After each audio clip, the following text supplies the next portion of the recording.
Assalamualaikum teman-teman, selamat berjumpa lagi dengan saya Abdul Rahman. Dan masih tetap di channel Abdul Rahman ya. Dan masih tetap juga mengupas tentang seputaran gangguan asam lambung dan anxiety psikosomatis. Nah, di season kali ini saya akan membagikan informasi tentang tempat pengobatan untuk asam lambung dan anxiety psikosomatis yang terbaik gitu teman-teman ya. Kenapa di season kali ini saya akan membagikan informasi tempat pengobatan asam lambung dan anxiety psikosomatis yang terbaik teman-teman ya. Karena untuk orang-orang yang terkena gangguan asam lambung dan anxiety psikosomatis selalu merindukan tentang kesembuhan gitu teman-teman ya. Dan itu merupakan hal yang sangat wajar sekali teman-teman ya, karena untuk orang-orang yang terkena gangguan asam lambung dan anxiety psikosomatis ini sudah merasa lelah ya, sudah merasa capek dengan gangguan yang tidak nyaman ini. Nah itu teman-teman, karena dipicu juga dengan durasinya itu yang sudah agak lama juga gitu teman-teman ya. Nah makanya bagi teman-teman yang sekarang sedang mengalami hal tersebut dan kemudian penasaran tempat berobat yang terbaik itu di mana untuk kesembuhan gangguan asam lambung dan anxiety psikosomatis ini, tolong tonton videonya sampai habis, jangan di skip biar kalian nanti mengerti, biar kalian itu nanti paham. Dan ketika mengerti dan paham tentang gangguan asam lambung dan anxiety psikosomatis itu, kalian akan tahu sendiri di mana tempat berobat yang paling bagus untuk kesembuhan gangguan asam lambung dan anxiety psikosomatis. Nah itu teman-teman ya. Nah kemudian bagi teman-teman yang baru bergabung, kalau seandainya kalian mau bertanya tentang seputaran gangguan asam lambung dan anxiety psikosomatis, alangkah baiknya kalian tonton dulu video-video saya sebelumnya. Karena untuk seputaran gangguan asam lambung dan anxiety psikosomatis semuanya sudah saya share ya. Dari mulai cerita saya yang terkena gangguan asam lambung dan anxiety psikosomatis, kemudian merasakan 1001 macam sensasi, itu sudah saya share. Dan kemudian bagaimana cara menangani setiap sensasi yang hadir, itu juga sudah saya share. Nah makanya bagi teman-teman yang penasaran tentang seputaran gangguan asam lambung dan anxiety psikosomatis, alangkah baiknya kalian tonton dulu video-video saya sebelumnya biar lebih jelas, biar lebih detail. Sesuaikan saja dengan kebutuhan Anda. Nah itu teman-teman, karena setiap sensasi itu sangat banyak sekali ya, dari ujung rambut sampai ujung kaki. Nah itu teman-teman ya. Nah kemudian bagi teman-teman yang baru bergabung juga, kalau seandainya kalian belum subscribe channelnya, mohon di subscribe dulu ya videonya, karena untuk subscribe itu tidak memerlukan biaya, tidak memerlukan pendaftaran. Jadi subscribe itu adalah hal yang sangat mudah sekali bagi teman-teman lakukan ya. Jadi teman-teman itu cukup memijit saja tulisan yang warna merah, tulisan subscribe. Biar kenapa? Jujur ya, biar videonya itu cepat berkembang dengan baik. Dan kalau seandainya videonya itu berkembang dengan baik, sudah barang tentu itu akan menambah semangat tersendiri buat saya untuk terus nge-share tentang seputaran gangguan asam lambung dan anxiety psikosomatis ini terhadap kalian. Kemudian jangan lupa juga yang lebih penting dan yang lebih utamanya, tekan juga tombol lonceng sama tombol like-nya ya, biar kalian itu dapat notifikasi atau pemberitahuan video saya yang terbaru. Karena saya itu akan terus nge-share tentang seputaran gangguan asam lambung dan anxiety psikosomatis ini terhadap kalian, dengan tujuan semoga saja videonya itu menjadi wasilah atau jalan keluar bagi kalian yang sedang mengalami gangguan asam lambung dan anxiety psikosomatis hingga membaik ya, apalagi sampai sembuh total. Amin ya rabbal alamin. Ya minimal hanya memberikan motivasi saja, atau lebih minimalnya lagi hanya sekedar menemani kalian yang sekarang sedang merasakan tidak nyamannya dari gangguan asam lambung dan anxiety psikosomatis. Nah itu teman-teman ya. Nah kembali lagi ke topik utama teman-teman ya. Untuk orang-orang yang terkena gangguan asam lambung dan anxiety psikosomatis, kadang kita itu terasa lelah ya, capek dengan suasana kita itu ya. Karena dipicu dengan rasa tidak nyamannya itu ya, durasinya agak lama juga gitu teman-teman ya. Sudah berobat ke dokter ini belum membaik, sudah pergi ke psikiater yang ini belum juga membaik, sudah ke psikolog juga belum membaik, sudah minum herbal juga belum juga membaik. Nah itu teman-teman, jadi hal yang sangat wajar sekali ketika kalian terus mencari informasi-informasi tentang tempat pengobatan untuk gangguan asam lambung dan anxiety psikosomatis. Tetapi untuk mencari-cari informasi itu alangkah baiknya itu akan sia-sia teman-teman ya. Seandainya kalian terus mencari tempat-tempat pengobatan yang terbaik juga akan terasa sia-sia kalau seandainya kalian belum paham tentang gangguan asam lambung dan anxiety psikosomatis ini. Nah itu teman-teman, dan alangkah baiknya kalau seandainya kalian sudah tahu seperti itu, alangkah baiknya kalian kenali saja dulu ya. Kenali tentang asam lambung dan anxiety psikosomatis. Apa sih sebetulnya asam lambung itu? Apa sih sebetulnya anxiety itu? Apa sih sebetulnya GERD itu? Apa sih sebetulnya psikosomatis itu? Kalau seandainya kalian paham tentang gangguan asam lambung dan anxiety psikosomatis, kalian nanti menyadari, oh ternyata tentang asam lambung dan anxiety psikosomatis itu seperti itu. Kemudian apa yang sedang dirasakan oleh kita itu saat ini yang sekarang tidak nyaman itu ternyata dari itu. Gitu teman-teman ya. Nah makanya saya selalu bilang sama teman-teman itu, kalau seandainya kalian mau menangani asam lambung dan anxiety psikosomatis, apapun itu sensasi, kenali saja dulu ya penyebabnya. Kalau seandainya kalian tahu penyebabnya, kalian itu bisa menanganinya dengan mudah teman-teman ya. Karena untuk asam lambung, untuk GERD, untuk anxiety, untuk psikosomatis, itu sebetulnya kegiatan kita sehari-hari teman-teman ya. Cuman kalian tidak menyadarinya. Nah itu teman-teman, dan kalau seandainya kalian menyadarinya ke situ, pasti kalian itu akan paham, kemudian tahu sendiri, dan kalian akan tersenyum sendiri. Nah itu teman-teman ya. Di awal-awal memang sangat sulit sekali menerima diagnosa dokter itu. Pertama mungkin asam lambung, kita menyepelekannya gitu teman-teman ya. Kemudian setelah mendengarkan diagnosa-diagnosa dokter yang itu memakai bahasa kedokteran, kita itu menjadi takut tersendiri karena kita belum mengenalnya. Nah itu teman-teman ya. Pak, saya itu dapat diagnosa anxiety disorder misalkan gitu ya. Itu bahasanya bukan bahasa kita teman-teman, bukan bahasa sehari-hari kita. Nah karena kita itu tidak tahu apa sih sebetulnya anxiety psikosomatis itu, akhirnya kita mengalami ketakutan tersendiri.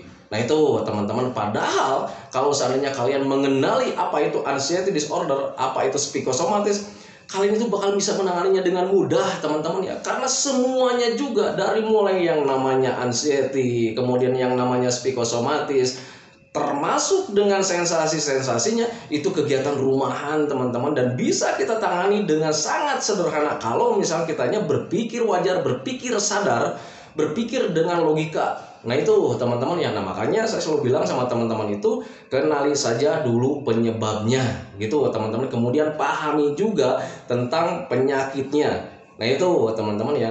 Nah untuk tempat-tempat pengobatan dari gangguan asam lambung dan anxiety psikosomatis, ketika kalian paham, pasti bakalan kalian tahu sendiri bahwa untuk menangani pengobatan asam lambung dan anxiety psikosomatis ini adalah diri kita sendiri teman-teman ya.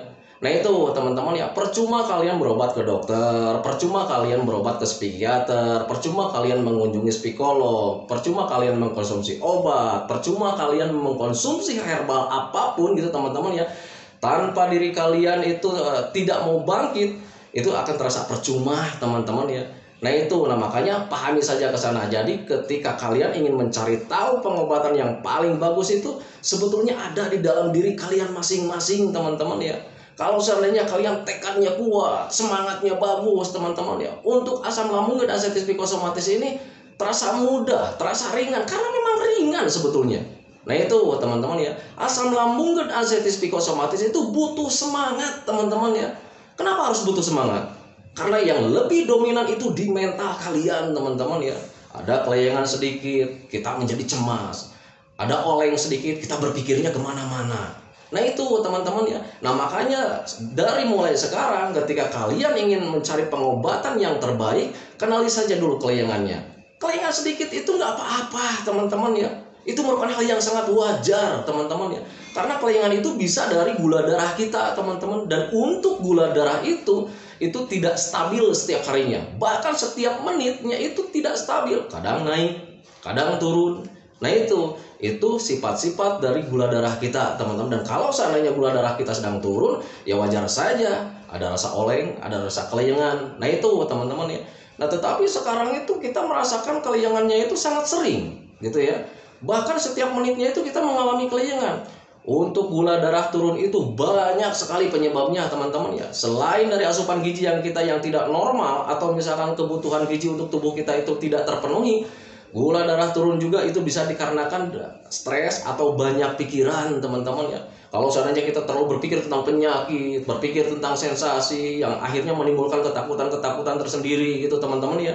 Dan itu gula darah kita itu menjadi turun. Dan kalau seandainya gula darah turun, itu sudah pasti keseimbangan tubuh juga terganggu, dan akhirnya mudah oleng, mudah kelayangan. Nah itu teman-teman, makanya pahami saja ke sana. Jadi tempat berobat yang paling mujarab, yang paling baik itu adalah diri kalian masing-masing, teman-teman. Percuma kalian mengeluarkan uang besar-besar, mengeluarkan uang banyak-banyak itu, teman-teman ya. Tanpa kalian membenahi diri kaliannya sendiri, itu terasa akan percuma, teman-teman ya. Nah itu, nah makanya ketika kalian sudah paham, ayo bangkit dari mulai sekarang. Pahami saja, minimal terima saja kalau seandainya kalian sekarang sedang terkena mentalnya. Nah itu teman-teman, mental kalian sedang turun, mental kalian sedang ngedrop. Jadi apa-apa serba ditakutkan, apa-apa serba banyak mikir.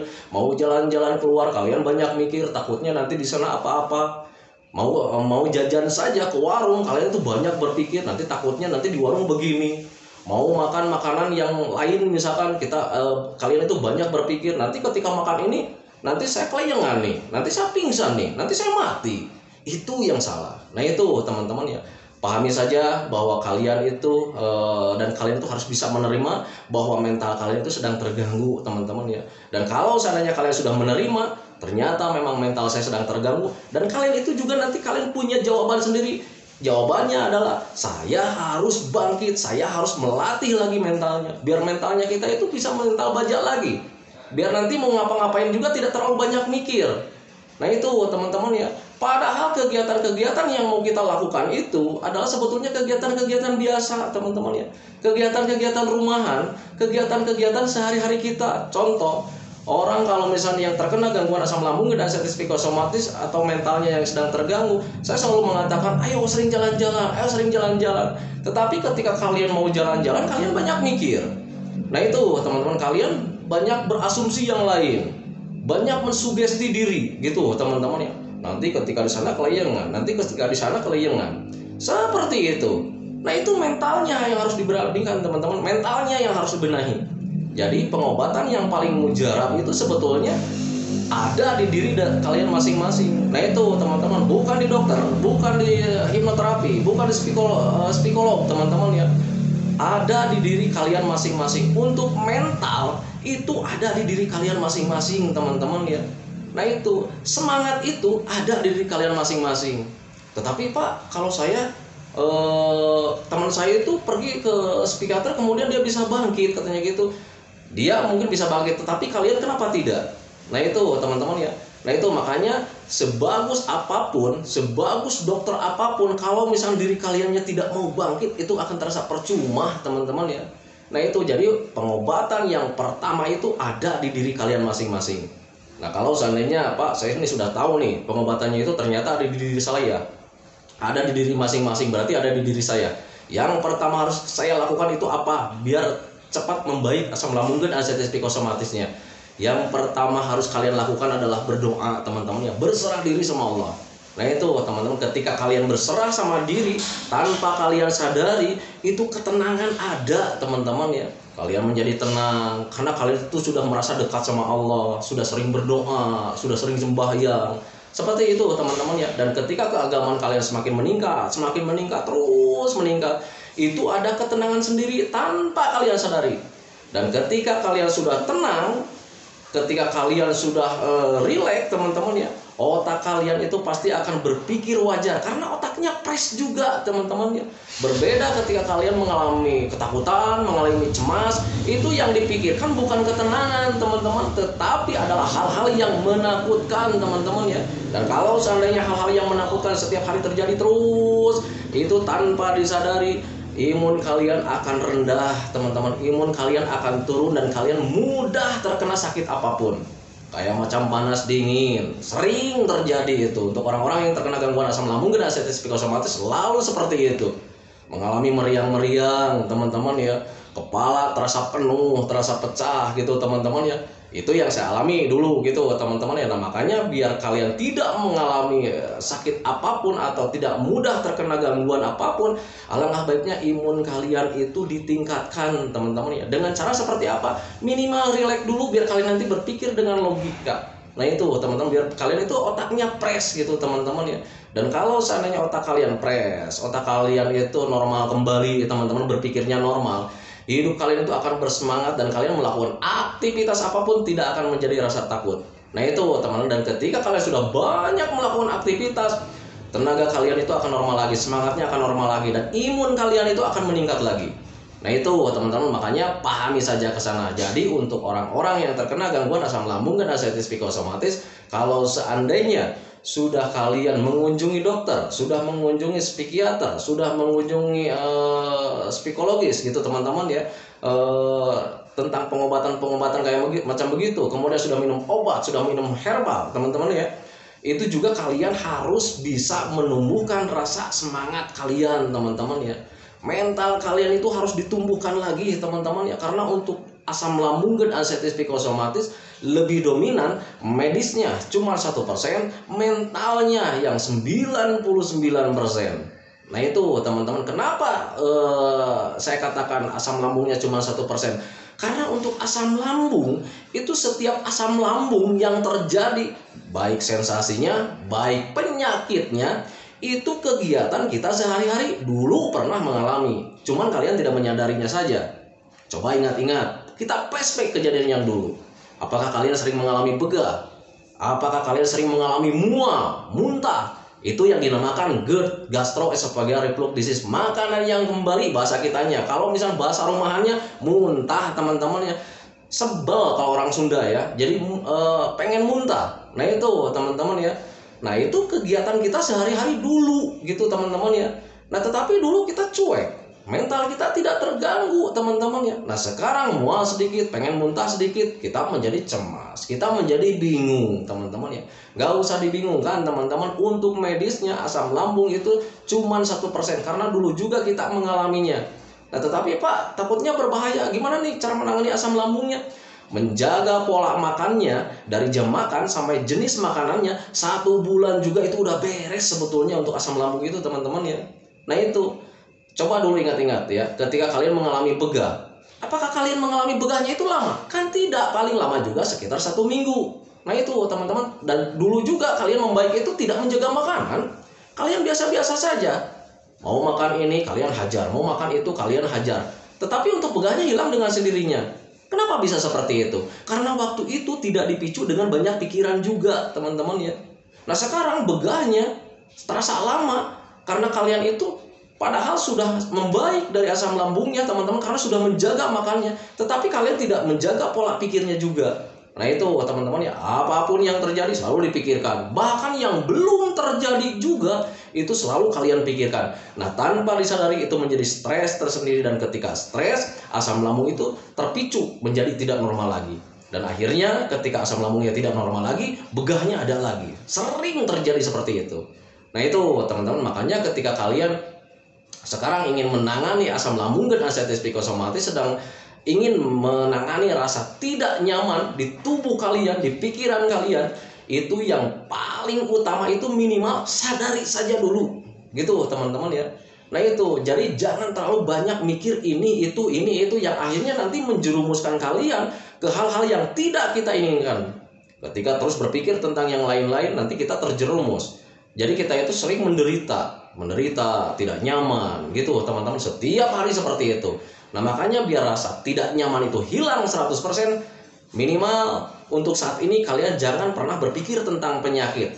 Sudah, jangan dipikirkan tentang penyakit teman-teman ya. Itu penyakit yang hadir itu karena kita selalu berpikir tentang penyakit, Nanti ketika makan ini saya tidak nyaman, terus seperti itu kalian di pikiran itu.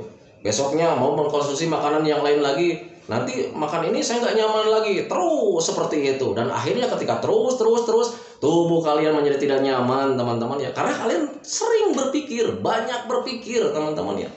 Coba ingat-ingat, ketika dulu kalian terkena gangguan asam lambung, sering begah, apakah kalian menjaga makannya? Kan tidak, sambal juga dihajar teman-teman ya. Nah itu, tetapi dulu tidak apa-apa, sembuhnya cuma seminggu. Nah itu teman-teman, itu kalian harus mengerti tentang itu. Nah itu teman-teman, karena dulu kalian tidak banyak mikir. Nah sekarang makan sambal sedikit aja kelayangan, karena kalian selalu berpikir, wah ini makan ini nanti kelayangan nih. Selalu berpikir seperti itu, dan tubuh kalian merespon dengan sendirinya, dan akhirnya yang tadinya tidak akan kelayangan, kalian menjadi kelayangan lagi. Nah itu teman-teman. Tetapi Pak, saya ini sudah berpikir bahwa ini kelayangan akan hilang, berpikir kelayangan ini akan hilang, terus seperti itu. Tetapi kelayangannya itu kok tidak hilang-hilang? Untuk menghilangkan kelayangan teman-teman ya, selain kalian menjaga pola pikirnya, kalian juga harus menjaga pola makannya. Selain menjaga pola makannya, juga kalian itu harus menjaga olahraganya. Nah itu teman-teman, karena kelayangan itu bisa karena aliran darah yang tidak lancar, aliran oksigen yang tidak lancar, kemudian bisa saja dari asupan gizi yang kurang seimbang, kemudian bisa saja juga dari stres yang terlalu berlebihan. Nah itu teman-teman, kalau seandainya kalian bisa menangani hal seperti itu, kelayangannya akan hilang teman-teman ya. Nah itu, Pak, saya itu stresnya sudah dikendalikan, makannya sudah dijaga, kemudian untuk olahraganya juga sudah dijaga, tetapi masih ada kelayangan juga.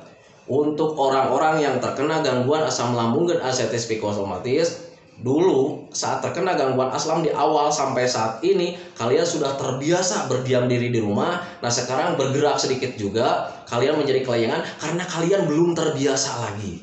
Nah itu teman-teman ya, itu jawaban terakhir. Jadi ketika kalian sudah membenahi pola pikirnya, sudah membenahi pola makannya, sudah membenahi juga olahraganya, kalau seandainya masih ada kelayangan juga, mungkin kalian itu belum terbiasa. Karena kemarin-kemarin kalian itu selalu berdiam diri di rumah, merasa rasakan banyaknya rebahan teman-teman ya.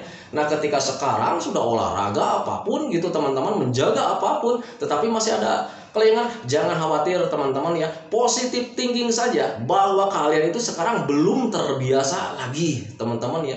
Kalau misalnya kalian pengen ngecek apakah benar saya itu sekarang sudah belum terbiasa lagi, coba deh kalian yang terkena gangguan asam lambung dan ascites psikosomatis melakukan olahraga berat. Dulu kalian melakukan olahraga berat sampai mandi keringat juga, kalian tidak ngapa-apain teman ya, cuman kalian itu cuman agak gerah, kemudian keluar keringat. Setelah itu berdiam diri, habis mandi enak. Nah itu kan teman-teman ya. Nah tetapi sekarang kalian melakukan olahraga berat, ada kelayangan. Setelah kelayangan ada pusing, ada cemas juga gitu teman-teman ya. Karena ketika lemas, ketika pusing, kalian tidak berpikir jernih, akhirnya itu menimbulkan ketakutan. Takutnya begini bla bla bla bla, dan akhirnya menimbulkan ketakutan tersendiri dan akhirnya menimbulkan rasa cemas. Nah itu teman-teman ya, karena apa? Karena kalian tidak mau menerima perubahan suasana tubuh saat olahraga. Nah itu teman-teman ya. Padahal orang yang olahraga itu wajar kalau misalkan keluar keringat, wajar kalau misalkan kalian itu ada lelah, wajar kalau misalkan kalian ada capek gitu teman-teman ya. Nah tetapi saat ini untuk orang-orang yang terkena gangguan asam lambung dan ascites psikosomatis mengalami lelah itu dia paling tidak mau. Jangankan untuk lelah, rasa apapun yang seandainya itu menyakitkan atau tidak nyaman teman-teman ya, untuk orang-orang yang terkena gangguan asam lambung dan ascites psikosomatis paling tidak mau menerima. Nah itu teman-teman ya, itu sifatnya. Nah itu teman-teman, padahal kalau misal kalian menyadari, oh ini lelah, oh iya habis, nggak apa-apa karena tadi udah olahraga. Kalau bisa kalian menyadari ke sana, kalian tidak akan memikirkan tentang ketakutan dan itu yang namanya si cemas itu tidak akan hadir teman-teman ya. Nah makanya sadari saja ke sana gitu teman-teman. Jadi kita itu mau ada yang menimpa ke diri kita itu, kita harus menyadari, kita harus tahu alasannya. Nah itu teman-teman ya, orang yang kena gangguan asam lambung dan ascites psikosomatis, jangankan untuk olahraga teman-teman ya, ngomong kayak macam begini aja, kalau misalkan yang tidak nyamannya itu yang benar-benar sedang ngedrop, itu capek rasanya teman-teman ya. Dulu saya juga begitu. Jadi ketika ada orang ngajak ngobrol itu males teman-teman ya. Malesnya itu kenapa? Karena untuk ngomong kayak macam begini itu juga lelah teman-teman. Jangankan untuk bergerak, ya jangankan untuk mengeluarkan tenaga yang sangat besar teman-teman ya, untuk ngomong saja capek teman-teman ya. Ditambah lagi ada rasa panas di mulut, ditambah lagi ada rasa panas di tenggorokan, dada panas, kemudian kalau nelan ludah saja itu terasa mengganjal di sini, banyak sekali sensasinya. Nah itu teman-teman, jadi untuk orang-orang yang terkena gangguan asam lambung dan ascites psikosomatis paling tidak bisa menerima perubahan yang tidak nyaman, walaupun itu cuma sedikit saja. Padahal perubahan yang dari nyaman menjadi tidak nyaman itu hal yang sangat biasa kalau seandainya kita beraktivitas. Nah itu teman-teman ya. Orang yang bekerja saja, misalkan bekerjanya cuma melukis gitu teman-teman ya, kan nggak ada tenaga ya, nggak ada tenaga yang keluar. Ingat, untuk orang-orang yang menggambar itu jarang mengeluarkan keringat teman-teman ya, dan itu merupakan hal yang sangat wajar karena cuma menggambar saja. Nah itu teman-teman, tetapi yang paling besar untuk menggambar itu capek pikiran. Nah itu teman-teman, dan ketika capek pikiran, kita lemas, kemudian ketika beres menggambar atau belum beres juga kita keluar, itu pandangan agak buram. Nah, orang-orang yang terkena gangguan asam lambung dan artritis psikosomatis tidak bisa menerima kejadian-kejadian seperti itu. Ada perubahan, tidak bisa menerima. Contoh, orang-orang yang terkena gangguan asam lambung dan artritis psikosomatis biasanya selalu mengalami mata buram, ya. Pak, saya itu cemasnya sudah tidak ada nih, katanya, ketakutannya sudah tidak ada nih, mata udah jelas nih, tetapi kenapa saat ini saya matanya menjadi buram, katanya seperti itu. Ketika saya tanya, emang barusan udah ngapain, saya bilang itu, enggak ngapa-ngapain, cuma duduk nonton video bapak, katanya seperti itu. Nah, itu yang tidak kalian sadari, bahwa ketika kalian nonton HP itu ya, nonton video di HP, ketika lebih daripada 1 jam, ketika kalian menengok ke arah keluar, ke pandangan yang luas, itu agak buram juga, teman-teman. Itu pengaruh dari sinar HP. Dan kalian itu harusnya bisa menerima, oh ya nih, mata saya buram karena memang saya barusan udah nonton HP gitu ya. Nah, itu ketika kalian menyadari ke sana, kalian tenang ya, kemudian minum air hangat pelan-pelan, nanti juga itu hilang dengan sendirinya, teman-teman, dan pandangan kalian akan jelas lagi. Jangan kalian cemaskan, mata saya buram Pak, mata saya buram Pak.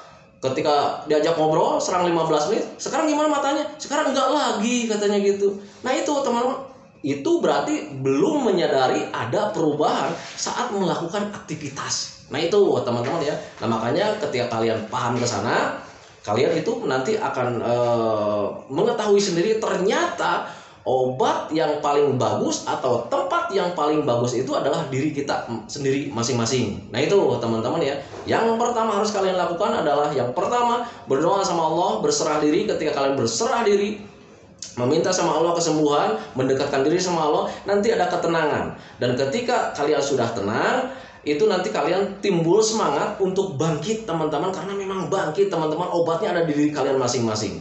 Nah, itu teman-teman ya. Dan ketika sudah menyadari ke sana, insya Allah kesembuhan dari gangguan asam lambung dan artritis psikosomatis ini bakalan cepat. Nah, itu teman-teman ya. Nah, itu teman-teman video dari saya. Semoga saja videonya itu menjadi wasilah buat kalian, karena ini durasinya udah lama nih, udah 26 ya. Semoga saja videonya itu menjadi wasilah buat kalian. Semoga saja videonya itu menjadi pencerahan buat kalian yang masih bingung mencari tempat-tempat berobat yang paling bagus. Kalian sudah mengunjungi ke siapapun, ke tempat manapun, tempat berobat dari gangguan asam lambung dan artritis psikosomatis akan terasa percuma kalau seandainya kaliannya sendiri tidak mau bangkit. Nah, itu teman-teman, makanya pahami saja ke sana. Nah, itu teman-teman ya. Nah, teman-teman, sebelum saya akhiri videonya, seperti biasa, itu yang di video kemarin banyak yang bertanya tentang seputaran gangguan asam lambung dan artritis psikosomatis, belum sempat saya jawab, teman-teman ya. Mohon maaf sekali karena memang sekarang cuacanya lagi jelek kembali ya. Jadi sering hujan ya. Jadi setiap hari itu sering hujan, dan untuk menjawab itu agak sulit juga gitu, teman-teman ya. Jadi jangankan untuk menjawab kolom komentar, teman-teman, untuk membuka YouTube-nya saja agak sulit ya, loading terus ya. Jadi mohon maaf sekali bagi teman-teman yang bukan kemarin, di video-video yang kemarin itu yang bertanya belum sempat saya jawab, belum sempat saya respon. Mohon maaf sekali karena memang keterbatasan sekarang itu cuacanya sedang kurang memadai ya, kurang mendukung. Nah, itu teman-teman ya. Nah, kemudian seperti biasa, sebelum saya akhiri videonya, saya selalu mendoakan sama teman-teman itu, semoga saja teman-teman itu cepat membaik, cepat sembuh total, cepat kembali lagi keadaan yang dulu, dari emosinya, semangat, mood, berasa bahagia, tertawa, dan sebagainya tentang yang dulu. Semoga saja cepat kembali lagi, karena memang saya yakin 100% bahwa keadaan kalian yang dulu itu sangat dirindukan sekali. Nah, itu teman-teman ya, sangat dirindukan sekali. Jadi kalau misalnya lagi nongkrong itu rindu sekali dengan keadaan yang dulu ya, yang dulunya ceria, hebat, sering senang-senang. Nah, itu teman-teman, saat ini ya diam diri gitu. Nah, itu teman-teman, jadi saya yakin 100% bahwa keadaan yang dulu itu sangat dirindukan sekali, dan itu saya doakan semoga saja cepat kembali lagi. Nah, itu teman-teman ya. Nah, kemudian sebelum saya akhiri juga, saya minta doakan saya juga teman-teman ya, agar saya itu tetap sehat, tetap kuat, tetap ceria, agar masih bisa tetap menemani kalian. Nah, itu teman-teman ya. Santikan videonya teman-teman ya. Assalamualaikum warahmatullahi wabarakatuh.